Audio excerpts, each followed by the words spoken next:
بالله من الشيطان الرجيم يا أيها الذين آمنوا اتقوا الله حق تقاته ولا تموتن إلا وأنتم مسلمون يا أيها الناس اتقوا ربكم الذي خلقكم من نفس واحدة وخلق منها زوجها وبث منهما رجالا كثيرا ونساء واتقوا الله الذي تساءلون به والأرحام إن الله كان عليكم رقيبا يا أيها الذين آمنوا اتقوا الله وقولوا قولا سديدا يصلح لكم أعمالكم ويغفر لكم ذنوبكم ومن يطع الله ورسوله فقد فاز فوزا عظيما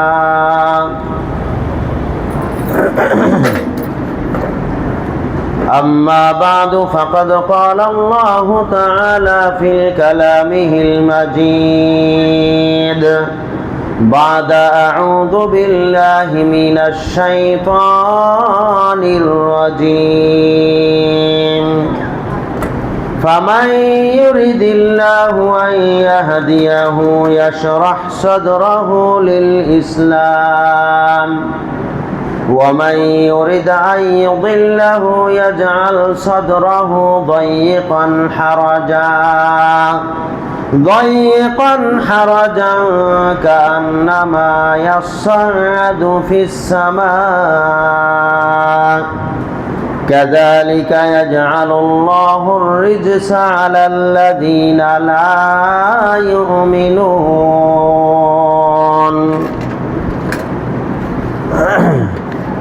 عن عبد الله بن مسعود رضي الله تعالى عنه قال قال رسول الله صلى الله عليه وسلم لا يدخل الجنة من كان في قلبه مثقال ذرة من كبر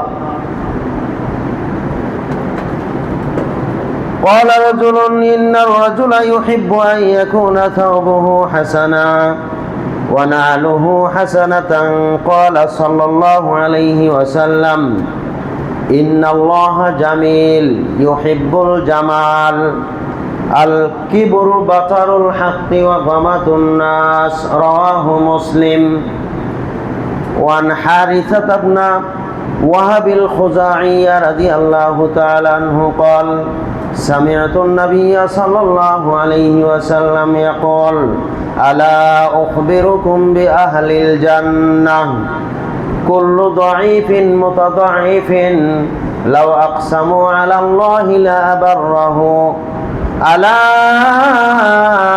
أخبركم بأهل النار كل عتل جواد مستكبر رواه البخاري প্রশংসা আল্লাহ সুবহানাহু ওয়া তাআলার জন্য যার অশেষ মেহেরবানিতে মুহররমের তৃতীয় জুমাতে জুমার সালাত আদায় করার জন্য মসজিদে উপস্থিত হতে পেরেছি যে আল্লাহ সুবহানাহু ওয়া তাআলা আমাদেরকে তৌফিক দান করেছেন তার আলিশান দরবারে জানাচ্ছি সিজদায়ে শুকর সকলে বলছি আলহামদুলিল্লাহ অতঃপর দরুদ ও সালাম বর্ষিত হোক বিশ্বনবী সাইয়্যিদুল মুরসালিন খাতামুন নবিয়্যিন নবী মুহাম্মদুর রাসূলুল্লাহ সাল্লাল্লাহু আলাইহি ওয়াসাল্লামের উপর শান্তি বর্ষিত হোক সেই নবীর পরিবার পরিজন বর্গ সাহাবায়ে কেরাম তাবেঈন তাবেঈন সহ দুনিয়ার সকল মুসলিম নরনারীদের উপর আল্লাহুম্মা আমিন। সম্মানিত উপস্থিতি, গত সপ্তাহে আমরা একটি বিষয়ে আলোচনা করছিলাম। হেদায়েত লাভের জন্য ইচ্ছা এবং চেষ্টা দুইটারই দরকার। এই বিষয়ে গত সপ্তাহে যেখানে আলোচনা সমাপ্ত করেছিলাম সেখান থেকে আজকে আবার আলোচনা শুরু করে আজকের এই বিষয়ে কিছু আলোচনা করব ইনশাআল্লাহ। ওয়া মা তৌফিকি ইল্লা বিল্লাহ, আলাইহি তাওয়াক্কালতু ওয়া ইলাইহি উনীব। রাব্বিশ রাহ লি সাদরি ওয়া ইয়াসসির লি আমরি ওয়াহলুল উকদাতাম মিন লিসানি ইয়াফকাহু কওলি। সম্মানিত উপস্থিতি, আমরা সর্বশেষ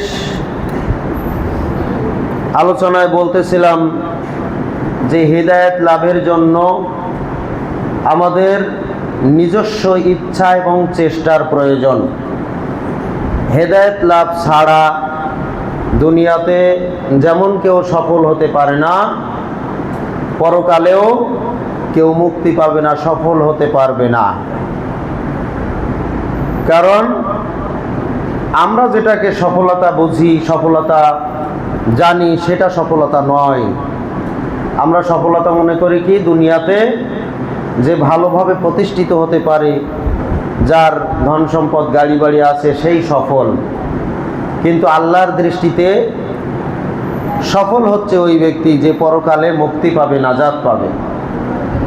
অতএব আমাদের প্রকৃত সফলতার পথ খোঁজার জন্য অবশ্যই হেদায়েতের পথে আসতে হবে। হেদায়েত ছাড়া সম্ভব নয়। যাদের যতটুকু শক্তি ক্যাপাসিটি সেই অনুযায়ী আল্লাহর দিকে এগিয়ে আসবে, আল্লাহ তাআলা তাদেরকে সাহায্য করবেন।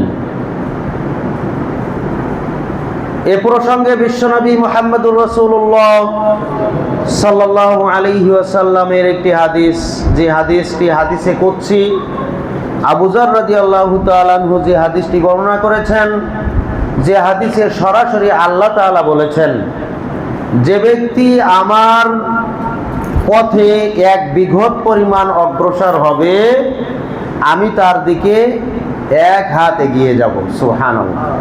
যে ব্যক্তি আমার দিকে এক বিঘত পরিমাণ এগিয়ে আসে, আমি তার দিকে, অর্থাৎ আমি আল্লাহ তার দিকে এক হাত পরিমাণ এগিয়ে যাই। যে ব্যক্তি আমার দিকে এক হাত পরিমাণ এগিয়ে আসে, আমি তার জন্য এক বাহু, বাহু মানে এখান থেকে এই পর্যন্ত পুরাটা, অর্থাৎ 2 হাত সম পরিমাণ এগিয়ে যাই। যে ব্যক্তি আমার দিকে হেঁটে হেঁটে আসে, আমি তার দিকে দৌড়িয়ে যাই। সুবহানাল্লাহ। তাহলে যে ব্যক্তি আল্লাহর দিকে আসে না, আল্লাহ তাআলা তার দিকে যাওয়ার প্রয়োজন মনে করেন না। আল্লাহর দিকে আসলে আল্লাহ তাআলা তার দিকে এগিয়ে যান, তাকে সাহায্য করেন। সম্মানিত উপস্থিতি, এই জন্য প্রত্যেক ব্যক্তিকে হেদায়েতের পথে প্রতিষ্ঠিত থাকার জন্য, পরিচালিত হওয়ার জন্য নিজের চেষ্টা, ইচ্ছা এবং চেষ্টা থাকতে হবে। এবং যার যতটুকু সাধ্য, সেই সাধ্য অনুযায়ী সে যদি চেষ্টা করে, আল্লাহ তাআলা তার পরের থেকে সাহায্য করা শুরু করেন। দেখেন, মূসা আলাইহিস সালাতু ওয়াস সালাম এবং তার সম্প্রদায় বনি ইসরাইল, যারা তার অনুসারী হয়েছিলেন, এরা যখন ফিরাউন বাহিনীর ধাওয়ার কারণে মিশর ত্যাগ করতেছিলেন, সামনে যখন সাগর পড়ল, তখন তার বাহিনী তাকে বলছিলেন, হে মূসা, আমরা তো ধরা পড়ে গেলাম। মূসা আলাইহিস সালাম বললেন, জি না, যে আল্লাহ তাআলা আমাকে মিশর ত্যাগ করার জন্য নির্দেশ দিয়েছেন, সেই আল্লাহ তাআলা আমাকে বিপদে ফেলবেন, এটা হতে পারে না। অবশ্যই আল্লাহ তাআলা আমাদেরকে পথ দেখাবেন। সুবহানাল্লাহ। কিন্তু মূসা আলাইহিস সালাতু ওয়াস সালাম জানতেন না যে আল্লাহ তাআলা কিভাবে তার এই দরিয়া পার করে দিবেন, কিভাবে এই বিপদ থেকে উদ্ধার করবেন। এটা জানা ছিল মূসার? জানা ছিল না। কিন্তু আল্লাহ তাআলা মূসা আলাইহিস সালাতু ওয়াস সালামকে তার শেষ চেষ্টা অনুযায়ী কাজ করতে বললেন। সেটা কি? ইয়া মূসা, হে মূসা, তোমার হাতে ওটা কি? ওটা লাঠি। আনিদ্রিব বিআসাকাল বাহর, তুমি তোমার এই লাঠি দিয়ে সমুদ্রে আঘাত করো, পানির উপরে আঘাত করো। মূসা আলাইহিস সালাম পানির উপরে আঘাত করার সাথে সাথে আল্লাহ তাআলা ওই দরিয়ার মাঝখান দিয়ে রাস্তা তৈরি করে দিলেন, পথ তৈরি করে দিলেন, ওই দরিয়া পারাপারের ব্যবস্থা করে দিলেন। সুবহানাল্লাহ। মূসা আলাইহিস সালাম যদি পানিতে আঘাত না করতেন তাহলে কি আল্লাহ তাআলা পারতেন না এমনি রাস্তা তৈরি করে দিতে? পারতেন না? পারতেন, কিন্তু তা করলেন না। মূসা আলাইহিস সালামের শেষ চেষ্টা যতটুকু, এটা করতে বললেন যে তুমি তোমার লাঠি দিয়ে পানির উপরে আঘাত করো। পানির উপরে কিয়ামত পর্যন্ত যত বড় শক্তিশালী ব্যক্তি আসুক না কেন, কিয়ামত পর্যন্ত যদি পানির উপরে লাঠির আঘাত করে তাহলে রাস্তা তৈরি হবে? আর কখনো হয়েছে রাস্তা তৈরি? আর কখনো হবে কি? পানির উপরে আঘাত করলে রাস্তা তৈরি হয়, এরকম নমুনা মূসা ছাড়া আর কেউ দেখাতে পেরেছে? মূসা আলাইহিস সালামের ক্ষেত্র ছাড়া আর কোনো ক্ষেত্রে কি সংগঠিত হয়েছে? হয়নি। কারণ ওই মুহূর্তে মূসা আলাইহিস সালামের ওটাই ছিল শেষ চেষ্টা। তারপরে আর কি করতে হবে তিনি জানেন না। আল্লাহ তাআলা এই পানির আঘাতের কারণে তার জন্য রাস্তা তৈরির ব্যবস্থা করে দিলেন। সুবহানাল্লাহ। ইউনূস আলাইহিস সালাম যখন মাছের পেটে অবস্থান করছেন, ফানাদা ফিয-যুলুমাতি আল্লা ইলাহা ইল্লা আনতা সুবহানাকা ইন্নী কুনতু মিনাজ-যালিমিন। ইউনূস আলাইহিস সালাম আল্লাহর কাছে সাহায্য প্রার্থনা করলেন, আল্লাহর কাছে ফরিয়াদ করতে লাগলেন, আল্লাহর কাছে এই বিপদ থেকে উদ্ধার করলেন। ফানাদা ফিয-যুলুমাত, যখন সেই অন্ধকার মাছের পেটের মধ্যে অবস্থান করতে লাগলেন তখন আল্লাহকে ডাকা শুরু করলেন। এই অন্ধকার, তিন অন্ধকার একসাথে, মাছের পেটের অন্ধকার, পানির নিচের অন্ধকার, রাতের আধারের অন্ধকার, তিন অন্ধকার একসাথে, ফিয-যুলুমাত, অন্ধকারের মধ্যে ইউনূস আলাইহিস সালাম বিপদগ্রস্ত হলেন। আল্লা ইলাহা ইল্লা আনতা সুবহানাকা ইন্নী কুনতু মিনাজ-যালিমিন। ইউনূস আলাইহিস সালাম আল্লাহর কাছে দোয়া করে বলতে লাগলেন, রব্বুল আলামিন, আপনি একমাত্র ইলাহ, কেবলমাত্র আপনি আমার ইলাহ, আপনি ছাড়া সত্য কোনো ইলাহ নাই। সুবহানাকা, আমি আপনার পবিত্রতা ঘোষণা করছি। ইন্নী কুনতু মিনাজ-যালিমিন, আমি জালিমদের অন্তর্ভুক্ত হয়েছি, আমি আমার নিজের প্রতি জুলুম করেছি, আমি পাপিষ্ঠ হয়েছি, পাপ করেছি, সুতরাং আল্লাহ আপনি আমাকে ক্ষমা করে দেন। ইউনূস আলাইহিস সালাম দোয়া করতে লাগলেন, আল্লাহ তাআলা তার দোয়া শুনলেন। আল্লাহ তাআলা অন্যত্র বলছেন, ফালাউলা আন্নাহু কানা মিনাল মুসাব্বিহিন লালাবিথা ফি বাতনিহি ইলা ইয়াউমি ইউবআসুন। ইউনূস আলাইহিস সালাম যখন বিপদগ্রস্ত হলেন, মাছের পেটে অবস্থান করছেন, তখন তিনি যদি আল্লাহ তাআলাকে না ডাকতেন, আল্লাহর কাছে দোয়া না করতেন, সাহায্য না চাইতেন, তাহলে কিয়ামত পর্যন্ত মাছের পেটেই তাকে অবস্থান করতে হতো। সুবহানাল্লাহ। আল্লাহ তাআলাকে ডাকার কারণে আল্লাহ তাআলা বলছেন, ফাস্তাজাবনা লাহু, আমি আল্লাহ মাছের পেট থেকে আমাকে ডাকার কারণে আমি তার ডাক শুনলাম, তার ডাকে সাড়া দিলাম। ওয়া নাজ্জাইনাহু মিনাল গাম্মি, আর মাছের পেটের এই অন্ধকারের বিপদ থেকে আমি আল্লাহ তাকে উদ্ধার করলাম। সুবহানাল্লাহ। ওয়া কাযালিকা নুজিল মুমিনিন, আল্লাহ তাআলা সেই সাথে সারা দুনিয়ার সমস্ত ইমানদার ব্যক্তিদেরকে সুসংবাদ জানিয়ে দিলেন, হে ইমানদার বান্দারা, তোমরা শুনে রেখো, এই যে ইউনূস আলাইহিস সালামকে আমি উদ্ধার করলাম, এভাবেই কিয়ামত পর্যন্ত যারা যে সকল ঈমানদার ব্যক্তিরা বিপদগ্রস্ত হয়ে আমি আল্লাহ আমাকে আহ্বান করবে, আমাকে ডাকবে, আমি আল্লাহ তাদেরকে এভাবেই ওয়া কাযালিকা নুজিল মুমিনিন, এভাবেই আমি তাদেরকে উদ্ধার করতে থাকব। সুবহানাল্লাহ। অতএব আমি আল্লাহ, আমাকে তোমাদেরকে ডাকতে হবে, আমাকে স্মরণ করতে হবে, আমার রাস্তায় চলতে হবে, তাহলে আমি এভাবেই উদ্ধার করতে থাকব। সম্মানিত উপস্থিতি, ইউনূস আলাইহিস সালাম ছিলেন একজন আল্লাহর নবী, একজন রাসূল। তিনি বিপদগ্রস্ত হয়েছেন, আল্লাহ তাআলাকে ডেকেছেন, আল্লাহ তাআলা তার ডাকে সাড়া দিয়েছেন, কিন্তু উদ্ধারের ব্যবস্থা কিভাবে করলেন? মাছকে আল্লাহ তাআলা হজম শক্তি দূর করে দিয়ে তাকে তার শরীরে অস্বস্তি তৈরি করে দিলেন। এমন অস্বস্তিতে পড়ে গেল, মাছ এবার বমি করতে বাধ্য হলো, হজম আর হয় না।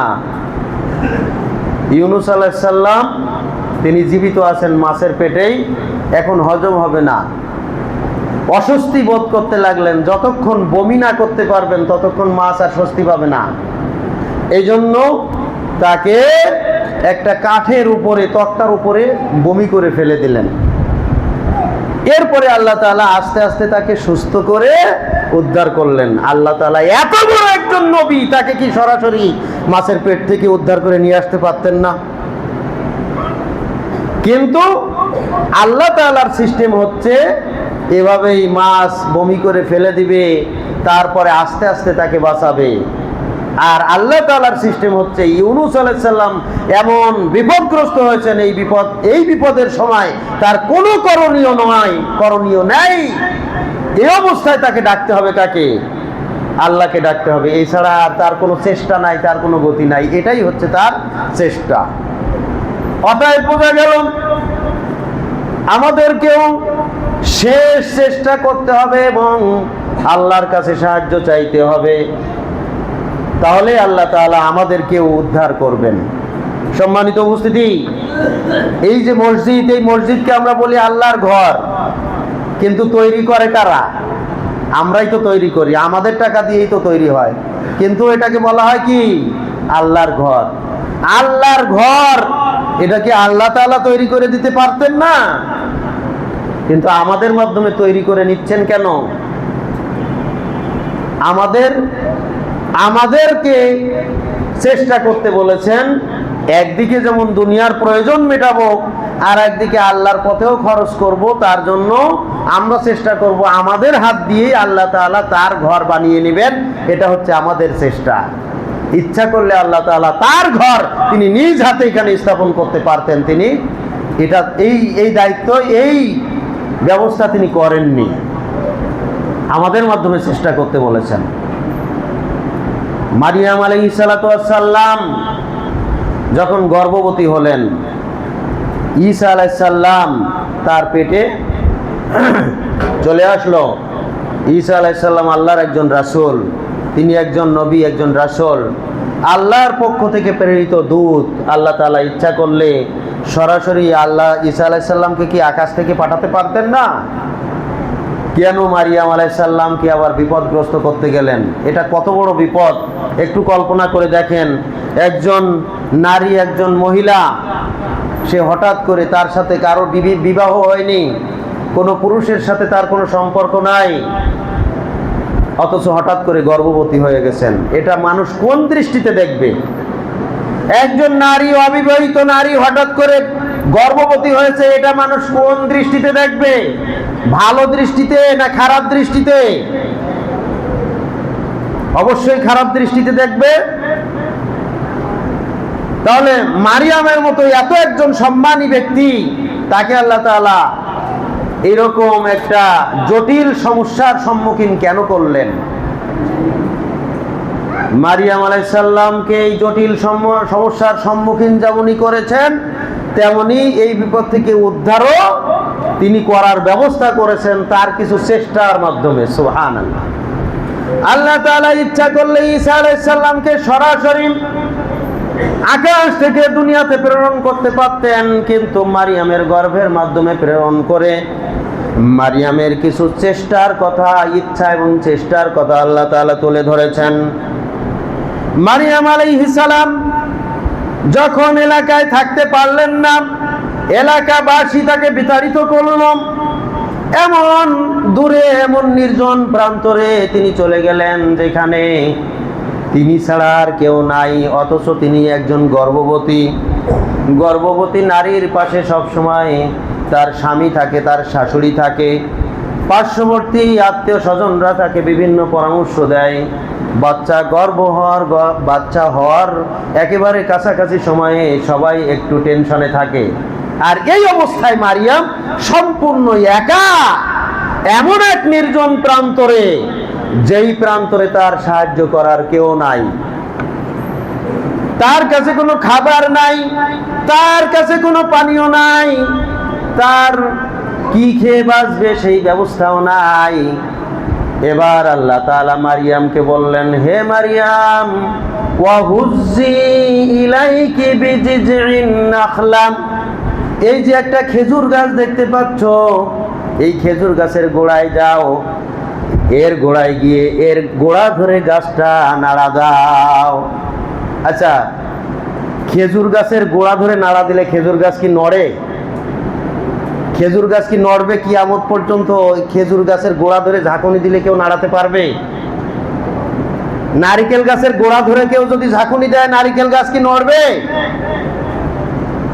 তাল গাছের গোড়া ধরে কেউ যদি ঝাঁকুনি দেয়, তাল গাছ নড়বে? নড়া সম্ভব?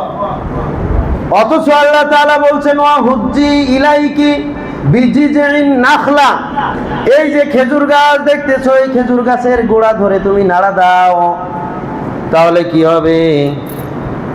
তুসাকিত আলাইকি রুতাবান জানিয়া, এই খেজুর গাছের উপর থেকে একবারে পরিপক্ক পাকা সুস্বাদু খেজুর তোমার জন্য নিচে পড়বে। সুবহানাল্লাহ। অথচ এই খেজুর গাছ এমন একটা গাছ যার মধ্যে কোনো খেজুর নাই, এমন একটা মৌসুম যে মৌসুমে খেজুরও হয় না, এরকম মৌসুমে এরকম খেজুরবিহীন গাছ, এই গাছের গোড়া ধরে নাড়াতে বললেন।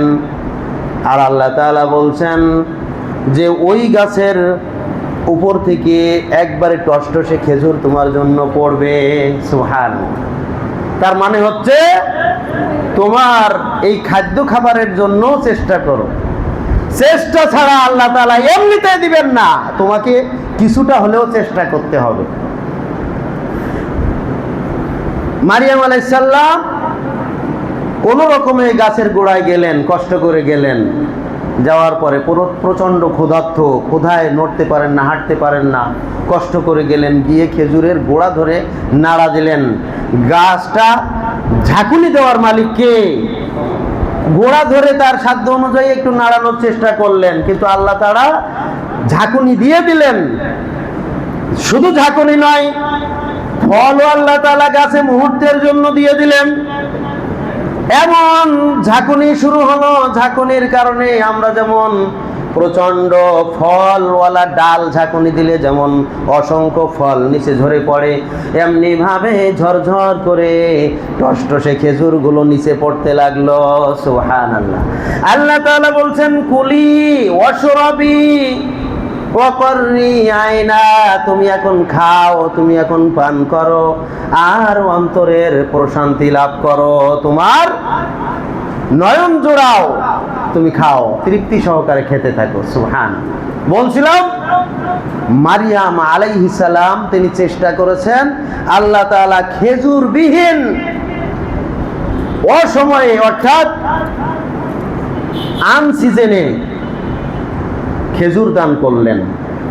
এটা হচ্ছে মারিয়াম আলাইহিস সালামের সর্বশেষ চেষ্টার কারণে আল্লাহ তাআলা ফল দিলেন। এভাবেই আল্লাহ তাআলা বলছেন, বান্দারা তোমরা আমার পথে এসো, আল্লাযীনা জাহাদু ফিনা, যারা আমার রাস্তায় চলার জন্য চেষ্টা করবে, লানাহদিয়ান্নাহুম সুবুলানা, অবশ্যই আমি তাদেরকে আমার রাস্তায় চলার তৌফিক দান করব, আমার রাস্তা তাদেরকে দেখাবো। সুবহানাল্লাহ। আল্লাহর রাস্তায় চলার জন্য চেষ্টা করতে হবে। তাহলে আল্লাহ তাআলা আমাদেরকে পথ দেখাবেন। আল্লাহ তাআলা আমাদেরকে অবশ্যই পথ দেখাবেন। যদি আমাদের চেষ্টা না থাকে তাহলে আল্লাহ তাআলা কখনো আমাদেরকে হেদায়েতের পথ দেখাবেন না। বিশ্বনবী মুহাম্মদুর রাসূলুল্লাহ সাল্লাল্লাহু আলাইহি ওয়াসাল্লাম তার সবচেয়ে সাহায্যকারী সাথী ছিলেন আবু তালেব, তার চাচা। যে সময় আবু তালেব বিশ্বনবীকে সাহায্য করেছেন, ওই সময় মক্কার কাফের বেদিন মুশরিকরা সবচাইতে বেশি নির্যাতন করেছে। আবু তালেব আল্লাহর নবীকে বাঁচানোর জন্য নিজে ঢাল হয়ে পাহাড়ের মতো অটল থেকে তাকে রক্ষা করেছেন। সেই আবু তালেব যখন মৃত্যু শয্যায় শায়িত, আল্লাহর নবীর মন অত্যন্ত খারাপ। তিনি চাচার নিকটে গেলেন। চাচার নিকটে যেয়ে বলছেন, চাচা আবু তালেব, আপনি আমার জন্য এত কিছু করলেন, আমি আল্লাহর নবী, আমি আল্লাহর পক্ষ থেকে প্রেরিত রাসূল, আমিও আপনার জন্য কিছু করতে চাই। কিন্তু আল্লাহ তাআলা যে শর্ত দিয়েছেন, যতক্ষণ পর্যন্ত সেই শর্তটা না মানবেন ততক্ষণ পর্যন্ত আমি নবী, আপনি এত প্রিয় চাচা হওয়া সত্ত্বেও আমার কিছু করার ক্ষমতা নাই, আপনাকেও কিছু করতে হবে। অতএব আপনি শুধু একবার বলুন লা ইলাহা ইল্লাল্লাহ, এতটুকু বলুন। আপনি শুধু এতটুকু বলুন, আমি আপনার জন্য সুপারিশ করব, পরকালে নাজাতের ব্যবস্থা করব ইনশাআল্লাহ। সুবহানাল্লাহ। শুধু বলুন লা ইলাহা ইল্লাল্লাহ, মুহাম্মাদুর রাসূলুল্লাহ বলার প্রয়োজন নাই, শুধু এতটুকু বলুন লা ইলাহা ইল্লাল্লাহ, আমি আল্লাহকে ছাড়া, আল্লাহ ছাড়া সত্য কোনো ইলাহ নাই, এতটুকু মুখ দিয়ে স্বীকার করেন। কিন্তু আবু তালেব যতই তার ভাতিজাকে সারা জীবন সাহায্য করুক না কেন, তার মনে ইসলাম গ্রহণের ইচ্ছা জাগেনি, ইসলাম গ্রহণের চেষ্টাও সে করেনি, ইচ্ছাও জাগেনি, চেষ্টাও করেনি। এরপরে আল্লাহর নবী যখন বলতেছিলেন তখন একটু চিন্তিত ছিলেন, বলবেন কি বলবেন না। বলতে যাবেন, মনে হচ্ছে বলবেন, এরকম ভাব, এরকম অবস্থা। সাথে সাথেই পাশে আবু জেহেল এবং তার সাঙ্গপাঙ্গরা বলছে, তুমি শেষ বয়সে বাপ দাদার ধর্ম ত্যাগ করে চলে যাবা? এটা কেমন হয়? সারা জীবন মানুষ তোমাকে তিরস্কার করবে, ধিক্কার দিবে, এটাই তুমি চাও? আবু তালেব অস্বীকার করলো, আর কালেমা বললো না। নাউযুবিল্লাহ। যারা দুনিয়ার সম্মান চায়, মর্যাদা চায়, এই দুনিয়ার সম্মান মর্যাদার জন্য প্রয়োজনে আল্লাহর দ্বীনকে অস্বীকার করে, তার বাস্তব নমুনা হচ্ছে আবু তালেব। শুধুমাত্র দুনিয়ার সম্মান, দুনিয়ার মর্যাদা, দুনিয়ার মানুষ তাকে ভালো বলবে, এজন্য সে আল্লাহর দ্বীনকে মেনে নিল না। নাউযুবিল্লাহ। তার মানে হচ্ছে তার দ্বীন মানার ইচ্ছা আগে থেকে ছিল না, আবার সর্বশেষ চেষ্টাও তার ছিল না। ওই যে যার কারণে পার্শ্ববর্তী তার সাঙ্গপাঙ্গরা যখন বলল যে তুমি মানা তোমার ঠিক হবে না, ওটাই মেনে নিল। আল্লাহর নবী চিন্তিত হয়ে পড়লেন। তার চাচাকে চাচ্ছিলেন ইসলাম কবুল করুক, মুসলিম হয়ে মৃত্যুবরণ করুক, কারণ আল্লাহ তাআলা বলছেন ওয়ালা তামুতুন্না ইল্লা ওয়া আনতুম মুসলিমুন, তোমরা মুসলিম না হয়ে মৃত্যুবরণ করো না। মুসলিম না হয়ে মৃত্যুবরণ করলে পরকালে নাজাতের কোনোই ব্যবস্থা নাই। স্বয়ং আমি নবী, আমি আমার চাচাকে বাঁচাতে পারবো না। আমি নবী হওয়া সত্ত্বেও আমার পিতা মাতাকেও আমি বাঁচাতে পারবো না। আমি নবী হওয়া সত্ত্বেও আমার পরিবার পরিজনের লোকদেরকে আমি সাহায্য করতে পারবো না। তারা তাদের ঈমানের কারণে, তারা তাদের আমলের কারণে পরকালে বেঁচে যাবে। সুবহানাল্লাহ। অতএব পেরেশান হয়ে পড়লেন, চাচাকে বাঁচানো গেল না, চাচা কালেমা বললো না। আল্লাহ তাআলা আল্লাহর নবীকে সান্ত্বনা দিয়ে বললেন, সূরা কসাসের 56 নম্বর আয়াত, ইন্নাকা লা তাহদি মান আহবাবতা ওয়ালাকিন্নাল্লাহা ইয়াহদি মান ইয়াশা। হে নবী, আপনি যাকে পছন্দ করেন, আপনি যাকে ভালোবাসেন, তাকে যত চেষ্টা করুন না কেন তাকে হেদায়েত করতে পারবেন না, হেদায়েত দান করতে পারবেন না। কারণ হেদায়েতের মালিক কে? হেদায়েতের মালিক আল্লাহ। ইন্নাকা লা তাহদি মান আহবাবতা ওয়ালাকিন্নাল্লাহা ইয়াহদি মান ইয়াশা। বরং আল্লাহ তাআলা যাকে হিদায়াত দান করবেন সেই হিদায়াত প্রাপ্ত হবে। আর আল্লাহ তাআলা কাউকে হিদায়াত দান করেন না যতক্ষণ পর্যন্ত সে নিজে ইচ্ছা না করে, চেষ্টা না করে। অতএব আপনার চাচা ইচ্ছাও করেনি, চেষ্টাও করেনি, এই জন্য তার কপালে হিদায়াত নাই। নাউযুবিল্লাহ। আপনি তার জন্য বিচলিত হবেন না। এটা আপনি যতই ক্ষমতা প্রয়োগ করুন আর যতই চেষ্টা করুন, সম্ভব না আপনার পক্ষে তাকে হেদায়েতের পথে নিয়ে আসার। তার নিজের ইচ্ছা লাগবে, তার নিজের চেষ্টা লাগবে। আমি আল্লাহ তাকে হেদায়েত ততক্ষণ দেব না যতক্ষণ সে নিজে ইচ্ছা না করবে। নাউযুবিল্লাহ। সম্মানিত উপস্থিতি, আরেকজন বালক দেখেন, আল্লাহর নবীর একজন বালক গোলাম, সে অসুস্থ হয়ে গেছে। সে ইহুদি, আল্লাহর নবীকে সাহায্য করতেন। এই ইহুদি বালক অসুস্থ হয়ে গেছেন। আল্লাহর নবী তার বাড়িতে গেছেন তাকে দেখার জন্য। যে দেখতেছেন তার অবস্থা খুবই খারাপ, বেঁচে থাকার কোনো আশঙ্কা নাই, আশা নাই, যে কোনো সময় মৃত্যুবরণ করবেন। আল্লাহর নবী ওই বালককে বলছেন, হে আমার গোলাম, হে আমার বালক, হে আমার কাজের লোক বালক, তুমি একবার শুধু বলো লা ইলাহা ইল্লাল্লাহ। তুমি বলো আশহাদু আল্লা ইলাহা ইল্লাল্লাহ। তুমি কালেমা পড়ো, কালেমা পড়ে মুসলিম হও, পরকালে নাজাত পেয়ে যাবে, মুক্তি পেয়ে যাবে। সুবহানাল্লাহ। তখন তিনি, তার ইচ্ছা ছিল আগে থেকেই আল্লাহর রাসূলের সাথে যতদিন থেকেছেন ততদিনই তার ইচ্ছা ছিল তিনি ইসলাম কবুল করবেন। কিন্তু ছোট বালক হওয়ার কারণে এবং তার বাবার অধীনে থাকার কারণে তিনি বাবাকে ভয় পেতেন, তার আত্মীয় স্বজনকে ভয় পেতেন যে আমি যদি এই মুহূর্তে ইসলাম গ্রহণ করি তাহলে আমাকে সবাই পরিত্যাগ করবে এবং আমাকে কঠিন শাস্তি দিবে। অতএব আমি কিভাবে ইসলাম কবুল করি? হয়তো তার মনে মনে এরকম ইচ্ছা ছিল যে আমি যখন বড় হব আর একটু শক্তি হবে আমার, আমি নিজের পায়ে দাঁড়াতে পারবো বা নিজে চলতে পারবো, তখন ইসলাম গ্রহণ করব, যে যাই করে করুক।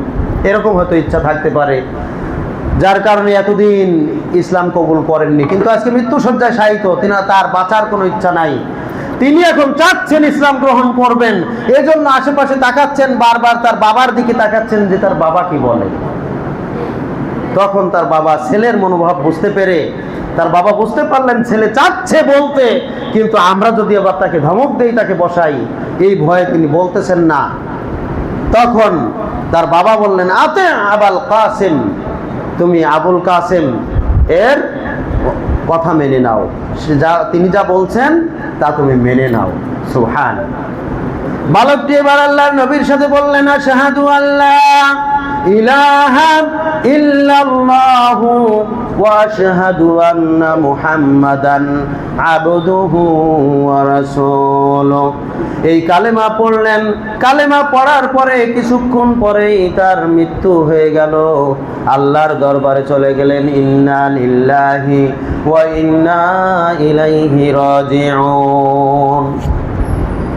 মৃত্যু হয়ে গেল।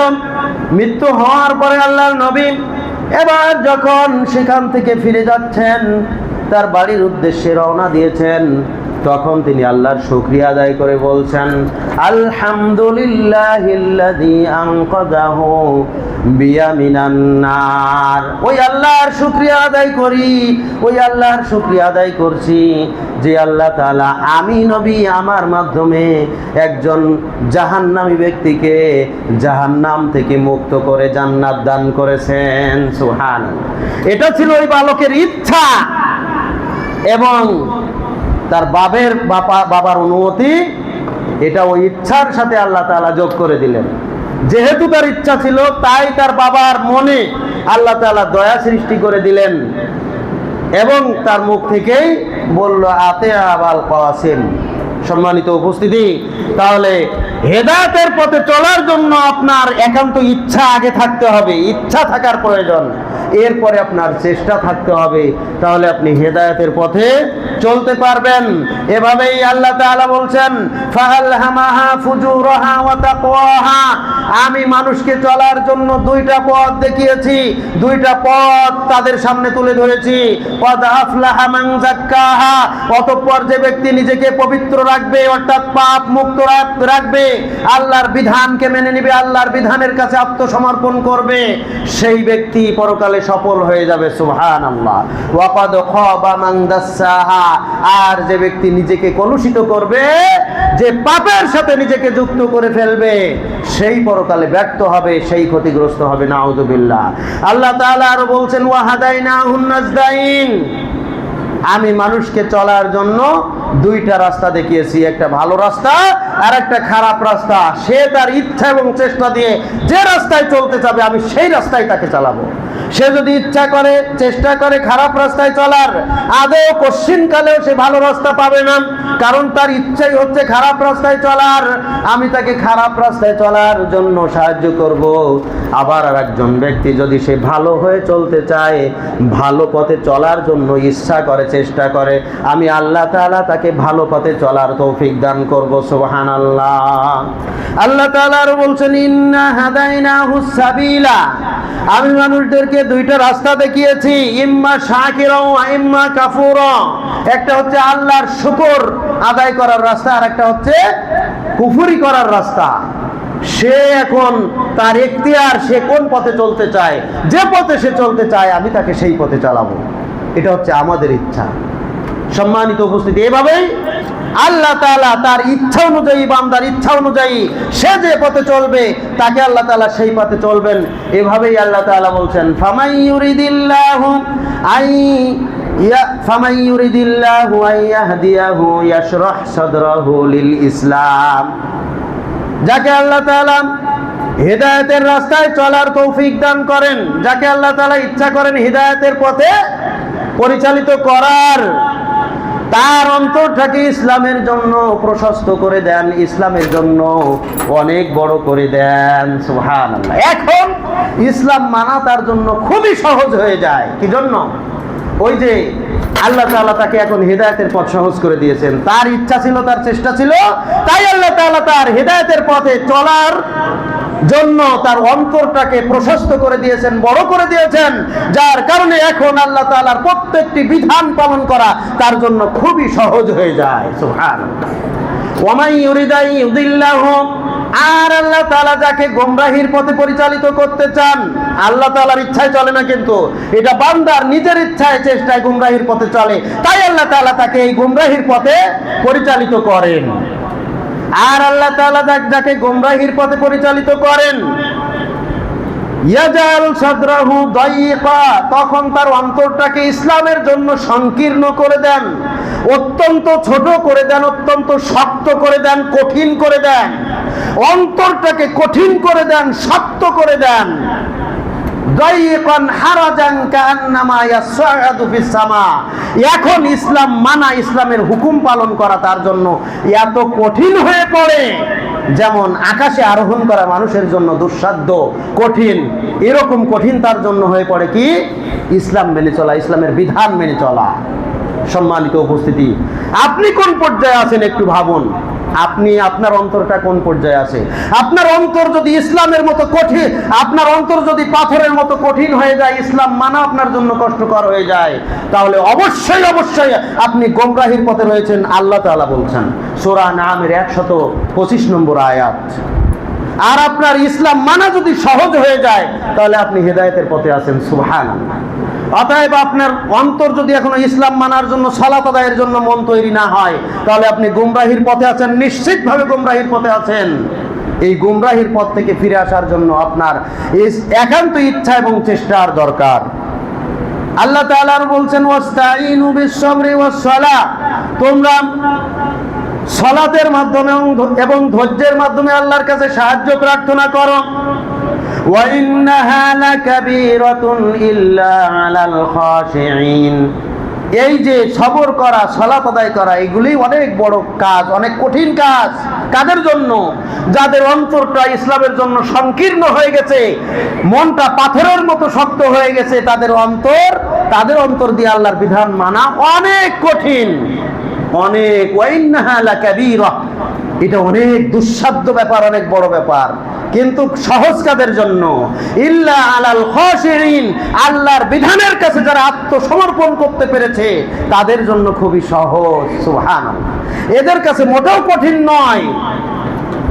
এদের কাছে ফজরের সালাত, মসজিদে আসা, এটা এত সহজ যে কোনো ব্যাপারই না। আজান দিলে তার শুয়ে থাকাটাই কঠিন হয়ে যায়, আর আমাদের কাছে ঘুম থেকে উঠে আসাটাই কঠিন।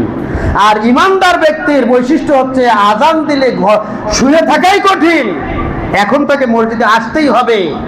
ইসলাম, ইমান তাকে নিয়ে আসবে, হেদায়েত তাকে নিয়ে আসবে মসজিদে। সুবহানাল্লাহ, এটা হচ্ছে হেদায়েতের নমুনা। সম্মানিত উপস্থিতি, অতএব আমাদেরকে হেদায়েতের পথে আসার জন্য, চলার জন্য চেষ্টা করতে হবে। এই সমাজের অধিকাংশ মানুষ বেনামাজি, এই সমাজের অধিকাংশ মানুষ নেশাখোর, নেশাদারের সাথে জড়িত, বিড়ি সিগারেটের সাথে জড়িত। এই সমাজের অধিকাংশ মানুষ অযথা সময় নষ্ট করে টিভি সিটির সামনে বসে, চায়ের দোকানে বসে, কিন্তু মসজিদে পাওয়া যায় না। বোঝা যাচ্ছে এই সমাজের অধিকাংশ মানুষ গোমরাহির পথে আছে। আপনাদেরকে আমি বিনীতভাবে আহ্বান জানাচ্ছি, তওবা করুন, ফিরে আসুন আল্লাহর পথে। আল্লাহ তাআলা আপনার জন্য ইসলাম মানা সহজ করে দিবে, সালাত আদায় করা আপনার জন্য সহজ করে দিবে, আল্লাহর বিধান পালন করা আপনার জন্য সহজ করে দিবে যদি আপনি ফিরে আসেন। আর যদি না ফিরে আসেন তাহলে ইসলাম আপনার জন্য কঠিন হয়ে যাবে, আরো বেশি কঠিন হয়ে যাবে। দিন মানা আপনার জন্য কঠিন হয়ে যাবে। এভাবেই দুনিয়া থেকে বেঈমান অবস্থায় আল্লাহর দরবারে উপস্থিত হতে হবে। আল্লাহ তাআলা আমাদের সকলকে হেফাজত করুন। আল্লাহ তাআলা আমাদের সকলকে ইমানি, সত্যিকার ইমানদার হয়ে ইমানি হালতে তার দরবারে উপস্থিত হওয়ার তৌফিক দান করুন। আল্লাহ তাআলা আমাদেরকে হেদায়েতের পথে পরিচালিত করুন। আমরা সকলেই সালাতের ভিতরে পড়ি, ইহদিনাস সিরাতাল মুস্তাকিম। হে আল্লাহ, তুমি আমাদেরকে মুস্তাকিমের পথে পরিচালিত করো। এটা মন থেকে নয়, অন্তর থেকে বলতে হবে। 5 ওয়াক্ত সালাতে বলতে হবে, প্রত্যেক রাকাতে বলতে হবে। আপনি শুধু শুক্রবারে, জুমার দিনে একদিন বললে কাজ হবে না, আল্লাহর বিধান মেনে বলতে হবে। আল্লাহ তাআলা আমাদেরকে হেদায়েতের পথে চলার তৌফিক দান করবেন। আল্লাহ তাআলা আমাদের সকলকে সঠিক বুঝ দান করুন, ইসলামের সঠিক বুঝ দান করুন, এবং সেই অনুপাতে আমল করার তৌফিক দান করুন। হেদায়েতের পথে পরিচালিত হওয়ার তৌফিক দান করুন। খাঁটি মুসলিম মুত্তাকি হওয়ার তৌফিক দান করুন। ওয়া আখিরি দাওয়ানা